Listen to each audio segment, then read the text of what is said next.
4 blokes standing in an alley drinking beer saying "yep" at each other. That's it. That's the most famous thing about King of the Hill, and honestly, it's earned. This is the calm one. The show you put on when you've had enough of everything else and you just want a bloke in a white shirt to be mildly annoyed about a lawn for 22 minutes. So it's a bit strange how much horrible stuff happens in it. I went back through the whole run recently expecting comfort telly and kept getting quietly ambushed. Not by gore or jump scares, by things like a bloke sitting in a room with 7-year-old Christmas presents he never gave away. That's what we're doing tonight. Not a ranking, not a countdown, just the dark corners of Arlen, sorted roughly by theme, told at a pace that shouldn't wake anyone up. Nothing here is going to jolt you. If you like this sort of thing, subscribing helps more than you'd think. That's the last I'll mention it. Right, let's start with the pig one. Here's the thing I still can't quite get my head around. Michael Keaton, Batman, Beetlejuice, genuine film star Michael Keaton, turned up on King of the Hill in 2003 to play a pork magnate who tries to turn a young woman into a company logo. Not as a favor to a mate, not as a 2-line cameo where he says something silly and leaves. He came in and did a full lead guest role as one of the most disturbed characters in American animation, in a cartoon about propane. I love that. I don't know what his agent said. I imagine the pitch meeting was quite something. The episode's called Pygmalion, Season 7, Episode 9, and it's the Halloween one, which is the show's usual excuse to get a bit spooky. Except this time, nobody seems to have told the writers where to stop. It starts with something almost impressively small. Peggy talks Luan into quitting her waitressing job over a row with her boss. Standard Peggy, she's got the best intentions and absolutely no sense of proportion. She then drags Luan along to a seminar at the Arlen Learning Annex, which is where Trip Larsen spots her. And that's the bit that always gets me, actually. Peggy causes this. Not on purpose, obviously, but Luan only takes Trip's job offer out of pure spite because her aunt has spent the whole episode telling her where she can and can't work. Every awful thing that happens for the next 20 minutes traces back to a woman being a bit overbearing about a waitressing job. The show never underlines it. It just lets it sit there. Trip is charming at first. He's rich. He's a bit odd in an eccentric millionaire way, and he owns a hot air balloon that runs on propane, which is roughly the fastest possible route to Hank Hill's approval. Hank goes from suspicious to fully on board in about 90 seconds. Give the man a propane balloon, and he'll sign off on anything. Then a Larsen company lorry drops a headless pig on the Hill's front lawn. That's the moment the episode changes gear, and it doesn't change back. And what I find genuinely unnerving about it is that the show doesn't change gear with it. Same animation, same flat, patient Texas rhythm. Nobody starts scoring it like a thriller. A headless pig lands on the grass, and the scene just carries on at the pace of every other scene in the series, and somehow that's worse than if the music had gone all stabby. That's the trick this show runs, by the way, and it's the reason a lot of these episodes stick with people for 20-odd years. Most animated shows announce when they're about to get heavy. There's a tonal signal, the colors go cold, the jokes stop, someone stares out a window. King of the Hill doesn't do that. It delivers horror in exactly the same voice it uses for a conversation about which brand of grill is better. And your brain, which has been comfortably switched off, takes a second to catch up. So, Trip moves Luan into his mansion. The list of what he does to her is genuinely hard to summarize casually, but I'll try. He shreds her clothes, all of them, gone, so she has nothing that isn't his. He drugs her with warm milk. He dyes her hair red while she's unconscious, so she wakes up looking like someone else. When she says she doesn't like it, he threatens to shave her head. And at one point, he brings up the idea of having her teeth surgically altered. Every single one of those is a textbook control tactic. Strip the belongings, isolate the person, remove their ability to recognize themselves. The show didn't invent any of that. It's just accurately depicting how this works. On Fox on a Sunday between adverts.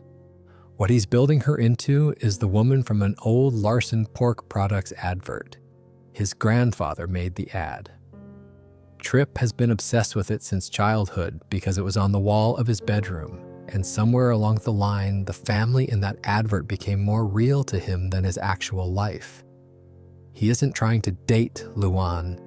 He's trying to reassemble a painting. There's a scene where Luan hears something behind one of the doors in the house, opens it, and a pig comes at her, and the show gives you a proper gross close-up of its face, snot, and all. It's a jump moment, which is unusual for this series, and it works. But the bit I actually think about more is what Tripp does about it. He shouts at the pig to shut up, in German, Schweigen. No explanation, nobody asks why. He just has a bit of German in him that comes out when he's angry at livestock, and the episode moves on. It's such a bizarre, specific, unexplained detail that it makes him feel like an actual person who's come unstitched rather than a cartoon villain with a plan. There's also a shot I only clocked on a rewatch, which I'll mention because it's the sort of thing you don't expect a Sunday night cartoon to bother with. As the mover's Tripp has hired or carrying Luan's things in, the camera pans over to his pigs being loaded up for slaughter. That's it, no dialogue on it. The show just quietly rhymes the two images and lets you do the maths.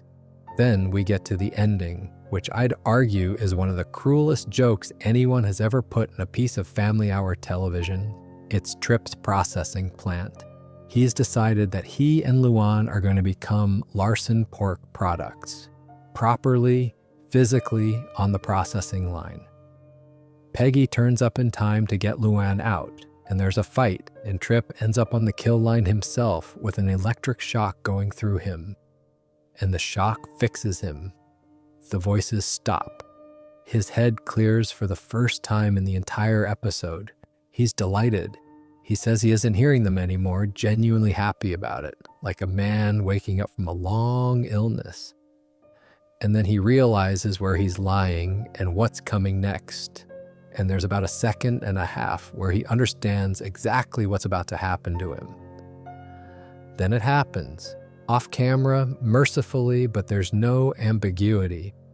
I want to be clear about why that lands the way it does. It isn't the violence. The show doesn't show you anything. It's that the episode hands a mentally ill man his mind back purely so he can be conscious for the last 2 seconds. That's not a gag. That's a decision somebody made in a writer's room, and someone else read it and said, yes, good, keep that. And then Peggy delivers the line. Luan, being Luan, says something hopeful about how at least Tripp seemed happy and now he's in a better place. And Peggy says, honey, Tripp had a mental breakdown and is now a sausage. That's not a better place. Which is, I have to admit, one of the funniest lines in the whole series. It shouldn't be. It absolutely is. There's a story that's gone round for years that this episode was originally meant to air back in season 5 and got pulled for being too violent, which would explain why it feels like it wandered in from a different show. I'll be honest, I couldn't nail that down to a source I trust, so take it as fan lore rather than fact. It's the sort of thing that sounds true because the episode is so obviously an outlier. One last detail, and it's my favorite because it's so casually grim. Larsen Pork Products doesn't go under. The company is still trading in later episodes. At one point, Bill orders ribs from them for a barbecue. Nobody comments. Nobody remembers. The man went into his own machinery and the brand carried on. Arlen just gets on with it. A couple of other things about this one that I want to get in before we move on because they're the sort of details that only really land on a second watch. The first is what Tripp looks like. He's designed, and this is quite deliberate, to resemble Walt Disney. The mustache, the slightly avuncular bearing, the air of a man who built a small empire on a friendly cartoon face, which, once you clock it, reframes the entire premise. He isn't a random rich weirdo. He's a mascot magnate who has been consumed by his own branding, running a company built on a lovable image while the actual business behind it is a slaughterhouse. That's not subtle exactly, but it's not shouted either. It's just sitting there in the character design. The second is Hank and how completely he fails here. Hank's whole function in this series is to be the man who spots when something's wrong. He's suspicious of everything, new neighbors, new food, anything with more than 2 buttons on it. And the one time being suspicious would have actually mattered, he's bought off with a hot air balloon.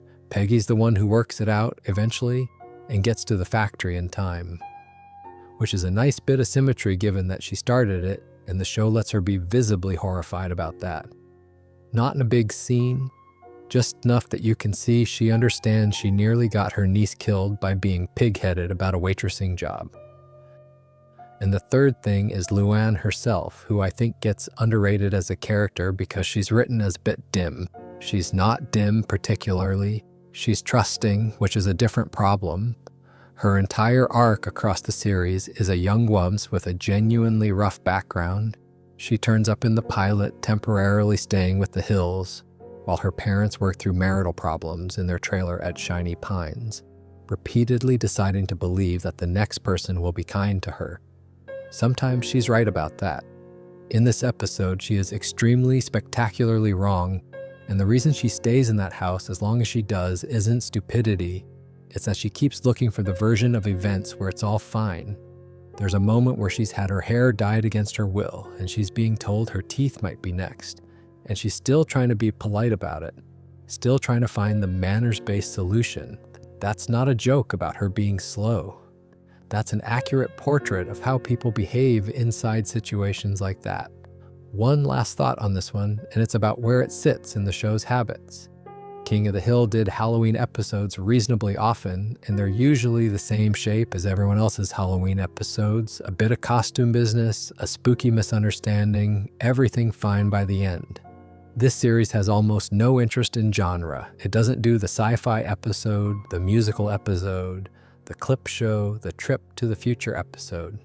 It's one of the most format-disciplined comedies ever made.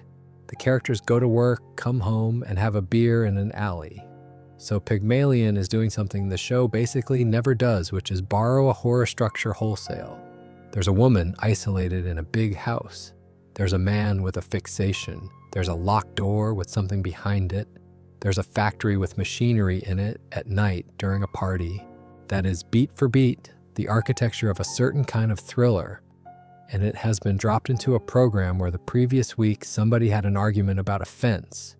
I think that's why it's the one everyone brings up. It's not just that it's dark. Plenty of these episodes are dark. It's that it's the only one where the show visibly changes what kind of thing it is, and even then, it does it without changing its voice. And Peggy's sausage line has gone on to have a life entirely of its own, obviously. It gets quoted by people who have never seen the episode and have no idea what it's referring to, which is a very strange fate for a punchline about a man being industrially processed. That's the internet for you. It sands the context off everything and keeps the good bit. And here's a fun detail to send this section off with. The episode is scored, at the end, with the sort of gentle wrap-up music every episode of this show gets. Same cue, same warmth. Luann's fine, Peggy's fine, everyone goes home. The credits roll on a normal Sunday night in 2002. A man has just been killed in a sausage machine, and the show plays you out like it's been a nice half hour, right? Since we're already on the subject of things that happened to Luann, and there's a fair amount to get through there, let's go back a few years. To the summer the show blew up a supermarket. The episode ends and the credits don't run. That's what I want to start with, because it's a production decision rather than a plot point, and it tells you more about what the show was doing than any amount of summary would. In May 1998, King of the Hill finished its second season with an episode called Propane Boom. And at the end of it, the normal end sequence just doesn't happen. No little tag scene, no familiar music. The thing detonates and then stops. For a show that had spent 2 years being aggressively, deliberately ordinary, that's a proper statement. The setup is very Arlen. The megalo Mart has moved into town and put half the local businesses under, including a bait shop belonging to a bloke called Ray, which the show had already mentioned in an earlier episode. They'd been quietly building this for a while. The small traders stage a sort of occupation of the store. Hank's in there, Luann's in there working. And Buckley, Luann's boyfriend, who is a genuinely useless young man in a way the show is very fond of, is in there too, in the propane section, doing something ill-advised. Then the whole thing goes up. Boomhauer rings 999 or 911. We're in Texas. But you take my meaning, and the operator obviously can't understand a word he's saying. And the season ends with him still trying to explain while Peggy stands there watching the fire. Debris coming down. That's your lot until September. Now, here's the fun bit, and it's the sort of thing you can only really get away with in the 90s. Fox ran a promo campaign over that summer where the network executives, playing themselves as villains, threatened to kill Hank off unless the show agreed to be retooled and relocated to Los Angeles, where it would be renamed King of the Hollywood Hills. I find that genuinely charming. It's such a specific bit of 90s television marketing, a network doing a whole bit at its own expense to sell a cliffhanger. Nobody would attempt that now. You'd get a moody teaser trailer with a slowed-down cover version of a pop song. The follow-up aired on the 15th of September, 1998. It's called Death of a Propane Salesman, though a lot of streaming services list it as Propane Boom 2. Written by Alan R. Cohen and Alan Friedland, directed by Lauren McMullen. The title is a nod to Arthur Miller, which is quite a swing for an episode of a cartoon about a bloke who sells gas. Buckley's the one who dies. And what the show does with that is the reason I've put this section in the video at all, because on paper, cartoon kills off a minor character isn't remotely interesting. Loads of shows do that. What almost none of them do is refuse to tidy up afterwards. Hank survives. Physically, he's fine. Mentally, he is not, and the show is completely straight about it. He develops a fear of propane. Actual, functional, gets in the way of his life fear of the thing that is both his job and his entire personality. There's no gag where he snaps out of it in the third act because someone says something wise. It's played as trauma because that's what it is. Luann loses her hair in the blast. And her boyfriend. And she goes off the rails a bit, becomes a sort of accidental activist, throws herself at causes, does the thing people do when they can't sit still with a feeling. But the hair is the thing. The hair is, for my money, the single most impressive piece of craft in the entire series. Because it doesn't grow back at the end of the episode. It doesn't grow back next week. It comes back slowly across a whole stretch of episodes, a bit at a time, and it doesn't reach its old length until The Wedding of Bobby Hill, which is ages later. There's an episode from that period, the La Grunta one, we'll get to it, that's specifically noted as the last one with short hair Luann because it was produced before it grew out.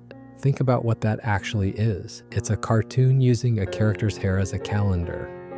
In 1998, when the entire grammar of animated television was that nothing carries over, everything resets, and the sofa is back in one piece by Tuesday. King of the Hill decided you'd be able to tell how long it had been since the explosion by looking at a woman's head. Nobody points it out in dialogue. There's no episode where someone says, "Gosh, your hair's coming along." It's just there in the background doing its job week after week for anyone paying attention. And then there's Buckley, who is somehow more present dead than alive. He stays in the opening credits, riding his motorbike exactly as before, week after week, year after year. The show changed animation processes. It went from standard to widescreen. The whole title sequence got rebuilt to fit the new format. Buckley stayed in it. He was still there decades on. It took until the 12th season, which came around 25 years after that explosion, before the opening finally let him go. I genuinely don't know if that was sentiment, oversight, or somebody deciding it was funnier to leave him in. I've heard all three theories. But there's something quite lovely about a dead man cheerfully riding a motorbike through the titles of a show he's been absent from for 200 episodes. He does turn up again, sort of. There's an episode called Wings of the Dope where Luann sees him as an angel. and it's the show's way of letting her grieve properly. It's daft and it's sincere at the same time, which is a balance this series is unusually good at. Buckley as Angel is not a wise, ethereal presence. He's still Buckley. He's still a bit thick. That's the joke and also the point. She's not seeing a spiritual guide, she's seeing her boyfriend because that's who she misses. Small production oddity while we're here because I like this kind of thing. Wings of the Dope was made before the Christmas episode we're getting to shortly, but aired after it so that the Christmas one could land in December, which means there's a line in the Christmas episode where Luann refers to Buckley's Angel, telling her about closure, before the audience has ever seen Buckley's Angel. A continuity error created purely by the calendar. One more note on these two, and it's a serious one, but I'll keep it brief. Both episodes were quietly pulled from syndicated repeats after the 11th of September 2001. Nothing in the plot relates to what happened that day. There's no terrorism in it. It's an accident caused by a young man doing something stupid near flammable gas. But it's a public building full of ordinary people going up in flames, and the broadcasters made a judgment call. They were back on the air by October. It's also worth saying what the explosion actually is mechanically because the show is characteristically precise about it, and I think that precision is part of why it lands. It isn't sabotage, it isn't a bomb. It's a propane leak in the garden section, and a young man messing about with something he shouldn't be near in a building full of people who have no idea. The physical cause is boredom. That's the show's entire theory of disaster, really. Nobody in Arlen is ever destroyed by a plan. They're destroyed by somebody not paying attention for 90 seconds. And because Hank has spent 2 seasons lecturing everyone about exactly this, about respect for the equipment, about doing things properly, the explosion is, in a horrible way, a vindication of the most boring thing he believes. A word about Buckley, actually, because I think the show does something slightly sly with him and nobody ever gives it credit. Before the explosion, Buckley is not a sympathetic character. He's a bad boyfriend. He's lazy, he's dishonest, he treats Luann carelessly, and the running gag is that everyone can see it except her.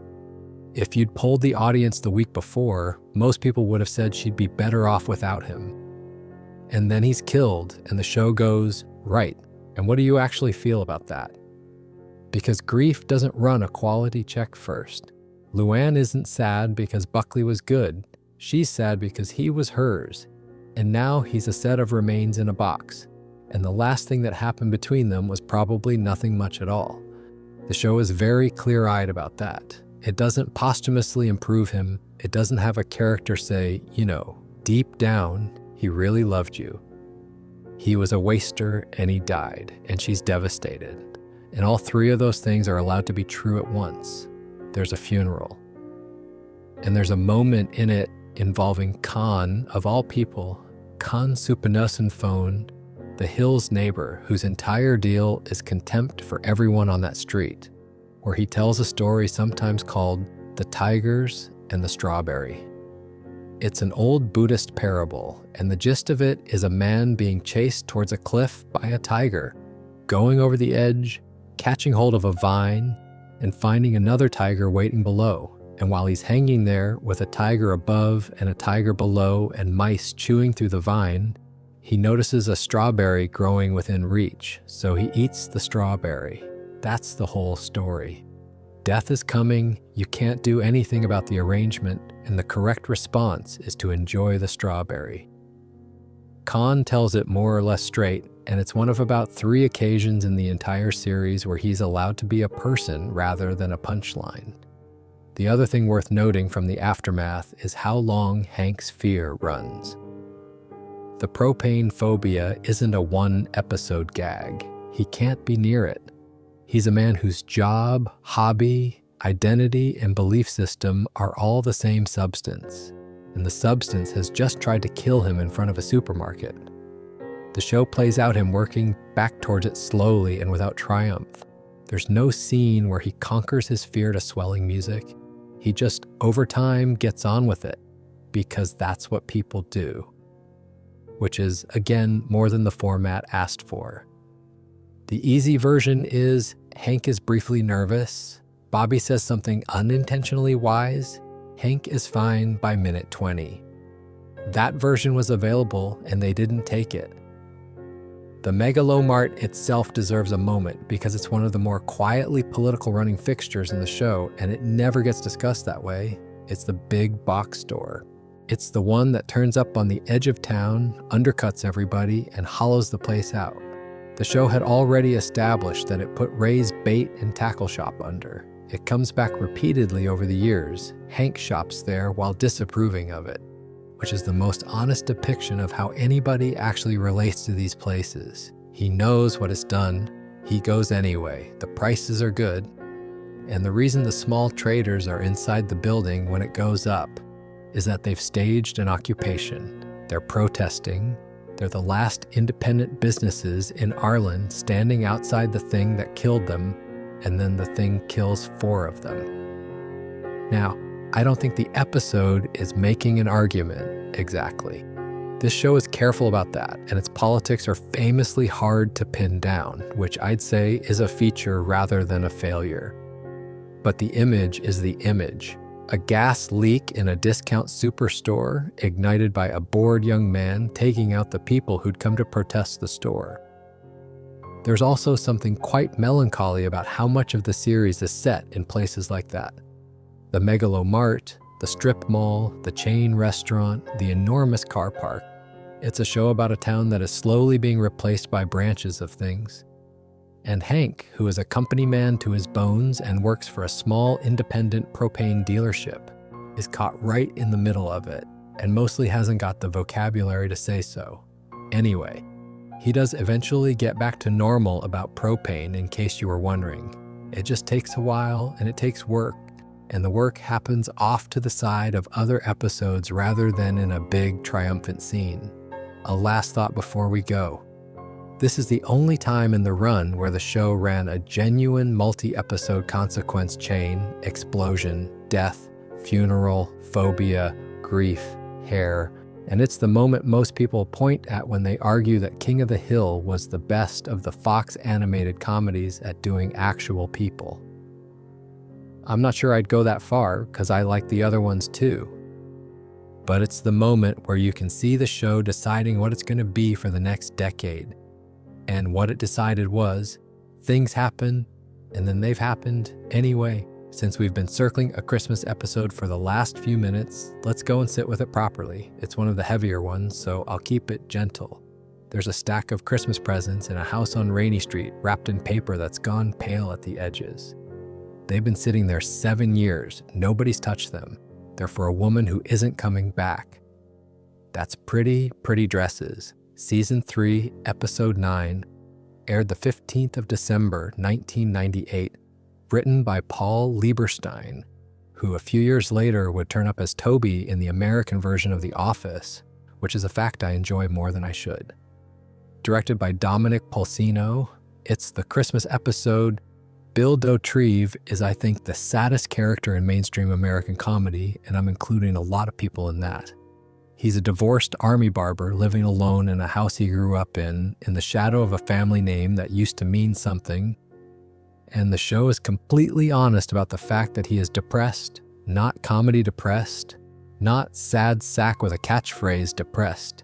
He has a chronic, untreated, ongoing condition, and the series never once cures it. Christmas is worse for him because it's the anniversary of Lenore leaving. 7 years that year. And the episode opens the way most episodes open, the 4 of them in the alley with beers, talking about nothing. Except Bill starts crying and walks off, and Hank follows him inside and finds the presents. What Hank does next is a thing I keep turning over. He tries. Genuinely, he does. Hank and Dale and Boomhauer take it in turns to sit with him, keep an eye on him, keep him occupied, because Bill has started making attempts on his own life. The show handles this without being graphic about it. You understand what's happening, you're not shown the details, and I'm not going to go into them either. The attempts don't work. They mostly annoy everyone, which is played for laughs in a way I'd say is about 60% successful. but it wears them down. Of course it does, and eventually Hank has had enough. And he tells Bill the truth as bluntly as he knows how. Lenore is not coming back. And then he smashes the presents. I've watched that scene a fair few times, and I still don't know whether Hank is right. That's the thing about it. Everything he says is factually correct. She isn't coming back. The presents are a shrine to a woman who left 7 years ago, and it isn't healthy. And it is also obviously the cruelest possible way to say it to a man who's already at the bottom. And Hank does it because he's tired and out of ideas, which is the most human reason anyone does anything unkind. And Bill breaks. The next day, Hank goes round and Bill is in Lenore's clothes, speaking in her voice, insisting that he is Lenore. Not as a joke, not as a scheme. His hold on the situation has simply gone. That middle stretch of the episode is genuinely uncomfortable, and I don't think it's meant to be otherwise. There's a scene of Bill hanging washing on the line in a dress, humming, apparently content. And the discomfort isn't about the dress at all, it's that he looks happier than he's looked in years. And the reason he looks happier is that he's not in there anymore. Then the Christmas party. Bill turns up in the dress, plus a hat and a necklace, and insists on staying because Lenore loves a party. Hank tells him to leave. He won't. And then the phone rings, and it's the real Lenore because Peggy, meaning, well, being Peggy, has tracked her down and invited her. Bill's face when he hears, and then she hangs up before he can get to the phone. That is the single meanest moment in the episode, and nobody in it did anything wrong. Peggy was trying to help. Lenore doesn't owe him a conversation. It just happens, the way things do. The party guests turn on him after that, start heckling. It gets nasty in that specific way a room full of slightly drunk people gets nasty when someone's made them uncomfortable. And Hank walks out of the bedroom in one of Peggy's dresses. That's it. That's the whole solution. He doesn't give a speech. He doesn't explain himself to the room. He puts on a dress so that Bill isn't the only one in a dress, and then he takes Bill outside and does the thing that actually works. He pretends to be Lenore, and he tells Bill that she doesn't love him and she isn't coming back and he needs to let her go. And Bill, furious at a woman who was never there, tells her to get out of his life. Then he takes the dress off, and so does Hank. And a moment later, Dale turns up in a dress, having got the idea slightly late. I want to say something about what that episode is doing because I think it gets misread as a gay panic bit from a show with a reputation for being conservative. And it really isn't. Nobody in it is embarrassed. Hank is extremely uncomfortable in the dress, and the episode absolutely milks it. He's a man with one tool, do the practical thing, and the practical thing available to him was to stop his friend being alone in a room. So he did that. What I find honest about it, and slightly bleak, is that it doesn't fix anything. Bill gets closure on Lenore, which is real and worth something. He does not get better. He's still Bill in the next episode and every episode after, still lonely, still going through it for another 10 years of television. The show never gives him a girlfriend who sticks, never gives him a triumph that lasts. It just lets him be a man who's struggling and keeps turning up anyway. Which is, if I'm honest, more truthful than most sitcoms manage. It's just also quite a lot to sit with on the 25th of December. It's also structurally a very strange piece of television. Think about the shape of it. The episode is a man attempting to end his life, played partly for laughs. The second act is that same man dissociating so completely that he adopts his ex-wife's identity. The third act is a Christmas party that highlights Bill's loneliness. And the resolution is another man putting on a dress and doing an impression. There is no version of that pitch that gets through a network in 2026. It only got through then because the show had spent 2.5 years establishing that it could be trusted. There's one detail in this episode that I only noticed years later, and it's the kind of thing that makes me think Lieberstein knew exactly what he was writing. Bill has an iguana, and the iguana is called Lenore. That's it. It's never remarked on. There's no scene where somebody says, "Bill, mate, you've named your lizard after your ex-wife." It's just a fact about his house that the episode establishes and moves past, and it tells you more about the state of the man than any amount of dialogue could. 7 years on, and he's got a reptile in a tank with her name on it. The iguana, for what it's worth, is never seen again after this episode. Make of that what you will. I also want to say something about the Dauterive thing generally, because Bill's misery isn't just a personality trait the writers landed on, it's got architecture to it. He comes from a family with a name, proper old Louisiana money at some point in the past, a mansion, the lot, and none of it reached him. He was, by his own account, a sporting star at school, genuinely good at football, the peak of his life happening somewhere around age 18, then the army, then the barbering, then Lenore, then nothing. He is a man whose best day is 30 years behind him, and who knows it, and lives 4 doors down from a bloke whose life is going fine. And the show never lets him out. That's what I keep coming back to. Over the whole run, Bill gets the occasional good week, a woman notices him, a scheme half works, he wins something, and it always closes back over. There's no arc. He's not on a journey. He's just there, every week, in the alley, having a beer with 3 men who tolerate him with varying degrees of warmth, and then going home to an empty house. If you laid that out as a drama pitch, nobody would commission it. Because it's in a comedy, and because Stephen Root plays him with such enormous, damp-eyed sincerity, it goes down easy. But it's genuinely one of the bleakest ongoing character situations in American television, and it ran for 13 years next to jokes about lawnmowers. The bit that gets me most, honestly, is how much Bill wants very little. He's not after a fortune or a comeback. He wants somebody in the house. He wants to be invited to things. And the show keeps not giving it to him, not out of cruelty, but because that's the honest version. And this program is committed to the honest version, even when the honest version is quite hard to watch on the 25th of December. The party guests are worth a mention too, because they're doing something the show is unusually blunt about. These are Arlen people, neighbors, the sort of pleasant, church-going, casserole-bringing folk that this program is generally quite fond of. And when Bill turns up in a dress and then gets humiliated on the phone by his ex-wife in front of everybody, they turn. They heckle. It gets ugly quite fast. The show doesn't editorialize about it, but it stages it clearly. A room full of decent people finding cruelty easy the moment somebody makes them uncomfortable. That's the actual horror in the episode, arguably, more than anything Bill does to himself. Bill's condition is a sad thing that's happening to him. The room turning is a choice a dozen people make simultaneously without discussing it.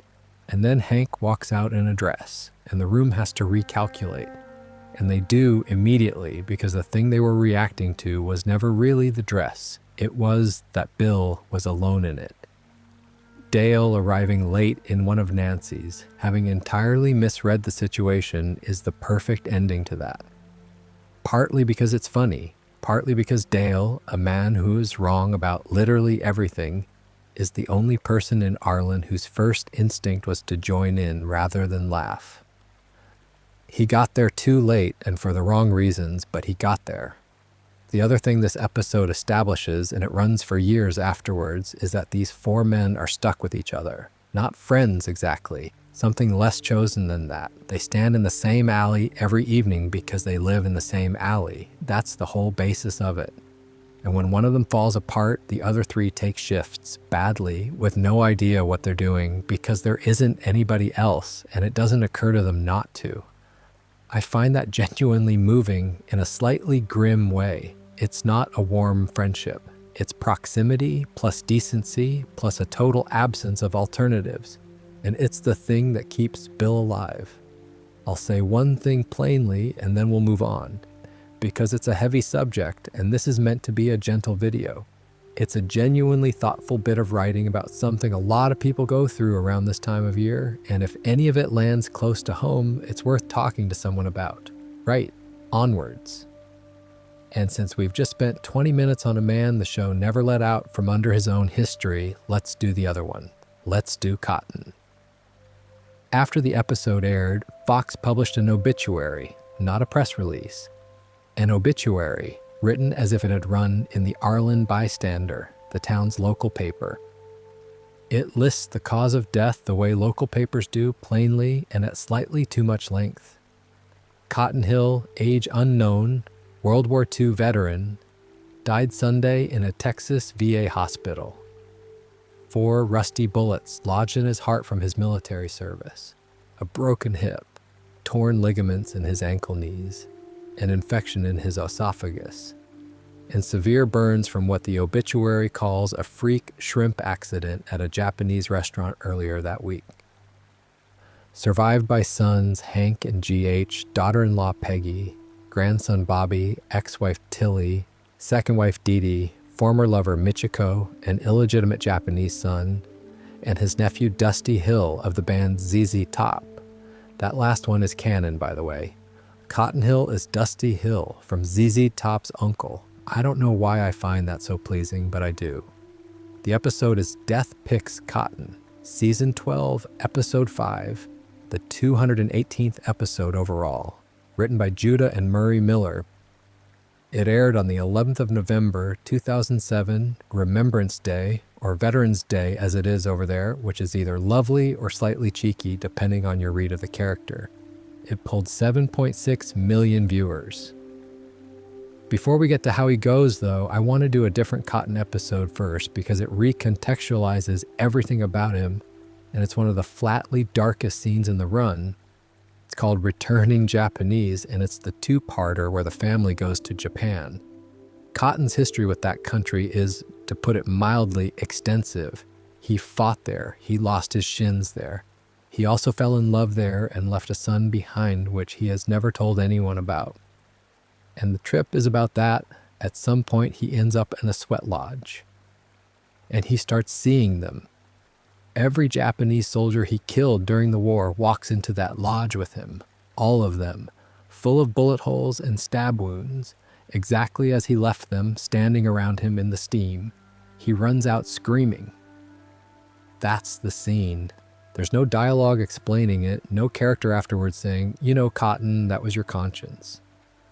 The show just briefly opens a door on a man who has spent 60 years being loud, obnoxious, and unbearable, and shows you what's been sitting underneath the noise the entire time. Cotton is a character built almost entirely out of bragging. He talks about the war constantly. He's proud of it, offensively so, in a way that makes everyone around him wince. And the show's position, which it never states because it doesn't state things, is that the bragging is the coping mechanism. Nobody talks about a thing that much because they're at peace with it. There's one more thing about the Japan trip I want to mention because it makes the sweat lodge worse rather than better. Cotton is not in that 2-parter portrayed as a man wrestling with regret. He's obnoxious about Japan the entire time he's in Japan. He's rude to people in shops. He does the whole belligerent veteran routine at maximum volume in the country to the faces of people who live there. And then he goes into the lodge and they come for him. So the episode isn't saying, underneath it all, he's sorry. It's saying none of the volume has worked. He has spent 6 decades applying noise to the problem, and the problem is exactly where he left it. And the moment he sits still in a hot room with nothing to shout at, it walks in. That's the reason I think it's the key Cotton scene. Not because it humanizes him, because it establishes that he can't be humanized. He's tried in his way, and the method he chose was shouting, and it hasn't worked and it isn't going to. Right? So, the death. The setup is entirely mundane, which by now you'll recognize as the house style. Hank and Peggy are going out to dinner with Luan and Lucky at a Japanese teppanyaki place. The babysitter cancels, Cotton volunteers to sit with Bobby, which nobody wants, and then he turns up at the restaurant anyway because he can't bear not being the center of things. And being in a Japanese restaurant with the chefs and the flames and the theater of it sets him off. He has a flashback. He goes for the food. And he ends up badly burned, the freak shrimp accident from the obituary, and that's what puts him in the VA hospital for the last time. A man who survived a world war is finished off by a hibachi grill. The show absolutely knows what it's doing there. Then comes the scene, and I'd put it in the top 3 things this series ever produced. Cotton is dying. Hank steps out. Peggy is alone with him. And Cotton, with what's left of him, starts in on her, tells her this was supposed to happen to her, tells her she's worthless, tells her she isn't even good enough to be married to his worthless nothing of a loser son. And Peggy, who has spent 11 seasons being belittled by this man and has swallowed every bit of it for Hank's sake, finally goes. She tells him his son has always loved him in spite of constant torture.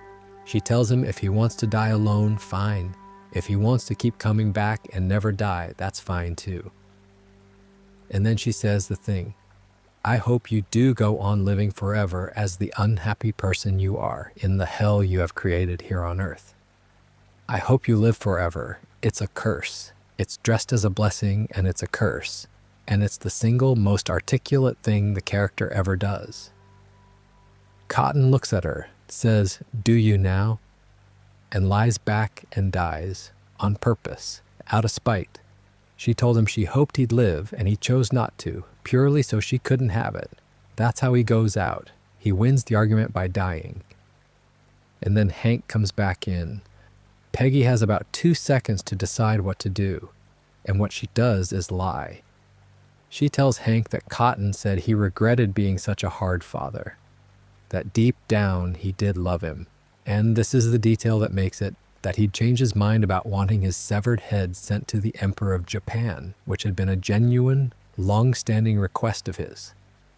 None of it happened. She invents on the spot a gentle father that Hank never had and gives it to him as the last thing, and Hank believes it and carries it for the rest of the series.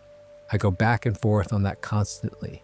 It's the kindest thing anyone does in the whole program. It's also a complete fabrication that permanently misrepresents a dying man to his son, and it means Hank will never actually know how his father felt about him.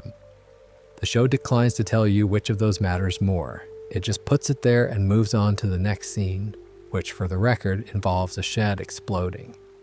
Hank builds a memorial shed for his father, mounts a plaque on it, and as he stands alone admiring the work, it blows up, because Dale had promised Cotton he'd blow up any shed Hank built. Dale is delighted. He runs off in a panic, a promise kept. That's the tone this show lands on for the death of a main character.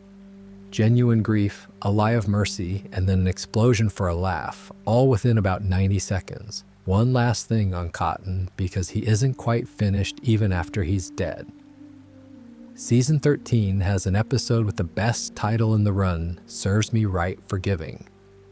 General George S. Patton, The Bathroom Key, aired the 26th of April, 2009, and it's about Cotton's final requests, which arrive after the fact as a list of tasks for Hank to carry out. They are predictably insane. Have his ashes flushed down a toilet that Patton once used. Slap the bottoms of 2 nurses at the VA hospital. It's a list of petty indignities designed to make his son do humiliating things in public, delivered from beyond the grave, and Hank does them, because Hank does what he's told by his father. It's very funny. It's also, if you sit with it for a second, a man reaching out of the ground to have one last go at his kid, and that's Cotton Hill. Never redeemed, never apologizes, dies out of pure spite, and then keeps going for another season and a half. Comedies almost never allow that. There's usually a deathbed reconciliation because that's what audiences want. This one just didn't bother. Actually, before we leave him, I want to lay out the full architecture of the man because it's genuinely one of the more considered pieces of character construction in 90s comedy, and it's easy to miss under all the shouting. Cotton has no shins. That's the headline fact about him. They were in his telling blown off by a Japanese soldier, and his feet were reattached directly to his knees, which is why he's about 4 feet tall and walks the way he does. It's a visual gag. The entire character design is a joke about a small, furious man, and it's also a permanent, disfiguring war injury that he wears in every scene, and the show is entirely comfortable holding both of those at once. He was married to Tilly, Hank's mother. He was catastrophically unfaithful to her. and she eventually left, which was, by the standards of her generation and her town, an enormous thing to do. He then married Dee Dee, who was Hank's age or thereabouts, and had been Bobby's school friend's mother, and had a son with her, a third son, whom he named G.H. Cotton's third son is named G.H. stands for Good Hank. He named his third child Good Hank in front of his first child, and he uses it out loud a handful of times afterward, but not constantly for the rest of the series. I've never seen a sitcom do anything crueler than that, and I've watched a lot of sitcoms. It's not a plot point. Nobody sits Hank down and addresses it. It's just his brother's name, which he has to say in ordinary conversation forever. And then there's Japan. The two-parter we mentioned, the Sweat Lodge one, is built around the fact that Cotton left a woman there called Michiko and a son called Junichiro, and never told anybody. 60 years of silence. He goes back into Baikyakwan, and he meets the son, and what the episode understands is that Cotton is not capable of the conversation he needs to have. He simply hasn't got the equipment. He can do volume and he can do grievance, and that's the toolkit. So you've got a man who fought a war that gave him nightmares he'll never mention, who came home and wrecked his marriage, who abandoned a child on the other side of the world, who named a second child after the failure of the first, and who spent every subsequent decade being as loud as possible about all of it except the parts that actually happened. And the show finds him funny, which he is. Toby Huss's performance is a masterclass. It's absurd. It's enormous. You laugh every time he opens his mouth. That's the trick. You spend 11 years laughing at a man, and then the show quietly shows you the Sweat Lodge, and the arithmetic changes. I don't think you're meant to forgive him. I think that's the point of the deathbed scene. In fact, the forgiveness never arrives because the show doesn't believe it's owed. And a word for Peggy, because she's the other half of that deathbed scene, and she doesn't get enough credit either. Peggy Hill is written most of the time as a comic monster of self-regard. She's convinced she's a great teacher, a great writer, a great athlete, a boggle champion of world historical significance. It's very funny, and it's the source of an enormous amount of trouble. But underneath it, there's something else, which the show only shows you occasionally, and it's steel. She's the one who gets to the pork factory. She's the one who gets herself out of the cult, name first. She's the one who spends 6 weeks immobilized and comes back. And she's the one who sits in a hospital room with the most poisonous man in the state, and finally, calmly tells him what he is, and then, 4 seconds later, has the presence of mind to construct a comforting lie for her husband and deliver it convincingly. That's not a bumbling character. That's someone who is very, very good in a crisis and slightly hopeless the rest of the time, which is a real kind of person and quite a hard one to write. I think the show knew what it had there. You don't give the biggest scene in 269 episodes to a character you think of as comic relief. And The Shed, honestly, is the right ending. I said it was played for a laugh, and it is, but there's something correct about it too. Hank builds a monument, mounts a plaque, stands back to admire it, and it's immediately destroyed by a promise his father extracted from an idiot. That's the relationship. That's the whole thing in 90 seconds. Hank does something careful and sincere, and Cotton reaches in and knocks it over, and Cotton isn't even alive to see it. But now let's talk a bit about how this show handles bodies, because it turns out the answer is badly and on purpose. There's a sound in this show that everyone who's seen the episode remembers, and it's a skill saw. The Texas Skill Saw Massacre Season 7, Episode 7, aired the 15th of December, 2002, exactly 4 years to the day after the Bill Christmas one, which is a coincidence I only noticed while putting this together and now can't stop finding funny in a bleak sort of way. Fox clearly had a mid-December slot reserved for making people feel odd. The setup is pure Dale. He's got hold of a portable tunneling machine, a ditch witch, and he's been digging tunnels between the houses on Rainy Street because of course he has. And one of them causes the floor of Hank's kitchen to collapse. So Hank and Dale are down there fixing it with a skill saw, and Hank takes off one of Dale's fingers by accident, genuinely by accident. Dale, being Dale, is absolutely certain it was retaliation, and says so to enough people that Hank gets ordered into an anger management class. And that's where he meets Big Jim, Big Jim is voiced by Phil Hendry, who does about 40 voices in this series, and he's introduced as the coolest bloke in the room, the one who thinks the class is nonsense, which Hank also thinks, so they bond immediately. He builds dollhouse furniture for a living.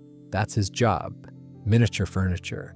He's also in the class because he ran a woman off a motorway for not indicating.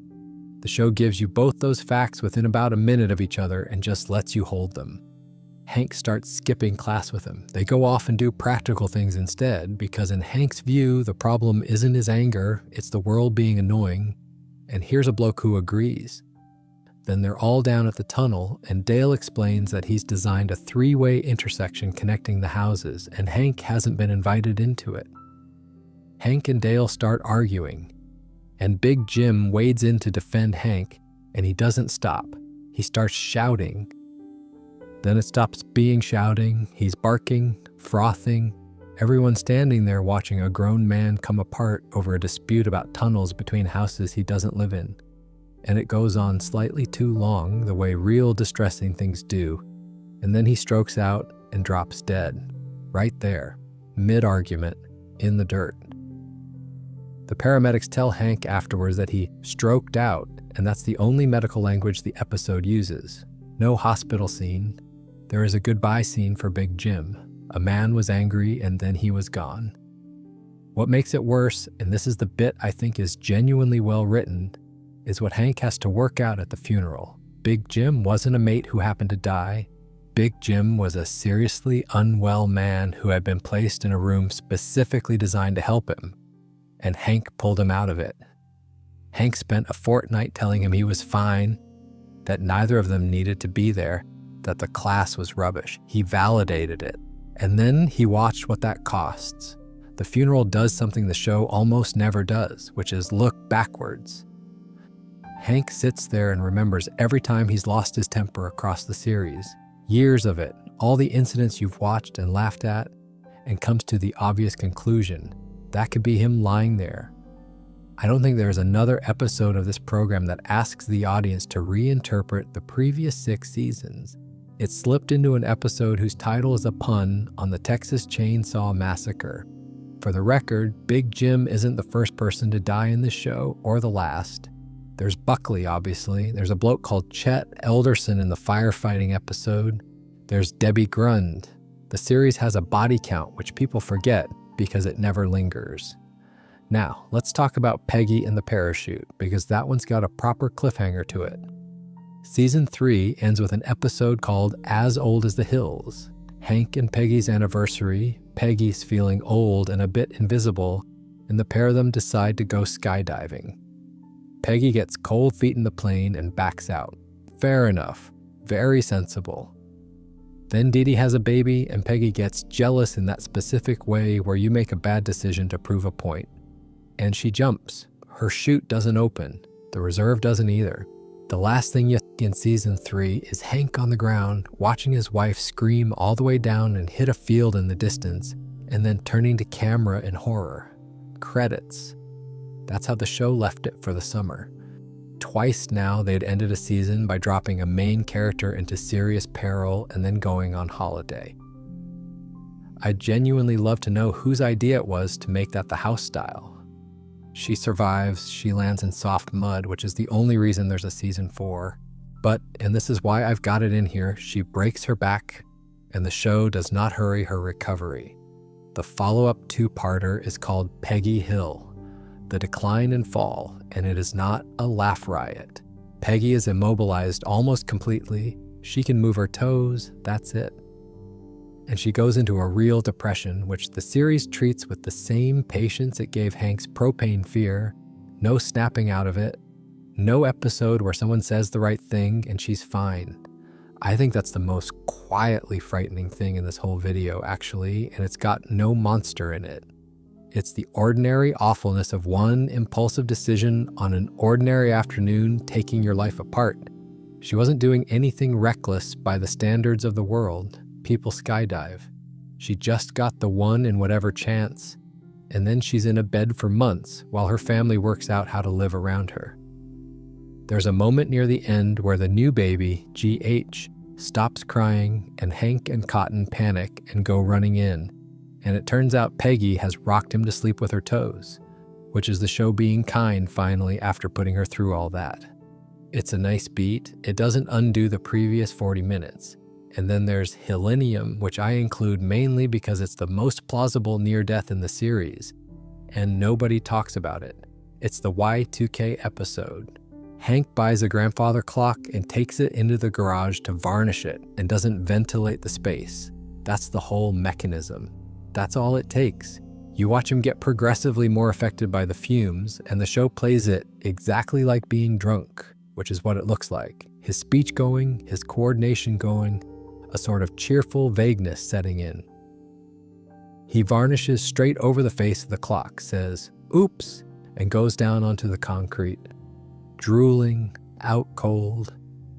And then Peggy shouts through the door that she's taking Bobby and Luann Christmas shopping, and off they go, with no idea whatsoever that her husband is unconscious 20 feet away. He gets out. He has a strange dream involving whack-a-mole, and his Y2K anxieties comes round and drives the lawnmower out through the garage door as the family gets home. But you're meant to notice the gap. If he hadn't come round, if nobody had checked the garage until the shopping was done, that's a very short, very ordinary story about a man who died doing a job on a Saturday. Before I leave Big Jim entirely, there's a line of his I keep coming back to because it's the tell. He explains that he loves doing two things, building dollhouse furniture and kicking somebody's backside. And then he observes that he doesn't see any dollhouses around. It's a riff on a famous bit from an old horror film, and it gets the laugh it's after. But listen to what it actually says about the man. He's got two settings, miniature carpentry and violence, with nothing whatsoever in between. And he's cheerful about it, and he genuinely doesn't see why anyone would find that alarming. Hank hears that and thinks, "Good lad, sound bloke," which tells you where Hank is at that point in the episode. While we're on things going wrong in a mundane way, there's the Fire Brigade episode, which is a genuinely odd one to have sitting in Season 3.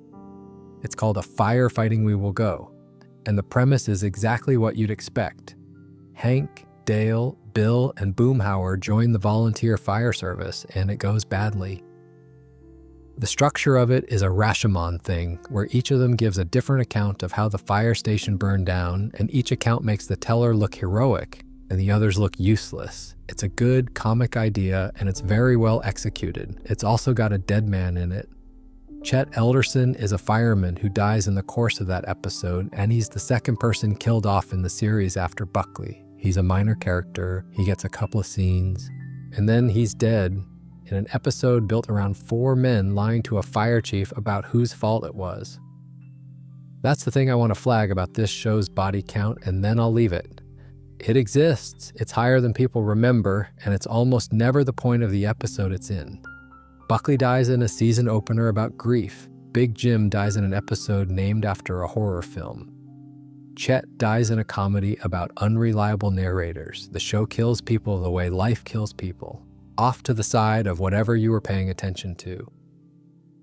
There's one more in this territory I want to mention, and it's the least dramatic of the lot, which is exactly why it belongs. Hank has a medical condition, a genuinely embarrassing one involving constipation, and there's an episode built entirely around him refusing to go to the doctor about it until he physically cannot avoid it any longer. Now, on paper that's a gag episode. It is, largely. But underneath it is a very accurate portrait of a certain kind of man deciding that dying would be preferable to a conversation, and the show is not remotely sentimental about how close that gets. He waits and waits and waits, and by the time he's in a hospital gown, he's in genuine trouble. And the reason he's in genuine trouble is embarrassment over his back condition. I mention it because it's the same shape as the varnish, and as Big Jim, and as the parachute. Embarrassment does the work a monster would do in any other show. I should say what happens to Hank in the back half of the Skill Saw episode because it's a decent bit of writing and it's easy to forget under the death. After the funeral, Hank commits to the anger management properly, and it works. He gets calm. Genuinely, thoroughly calm. And everyone hates it. Peggy hates it. The lads hate it. Because Hank's anger, it turns out, is load-bearing. He's the one who complains to the council. He's the one who sells propane and propane accessories.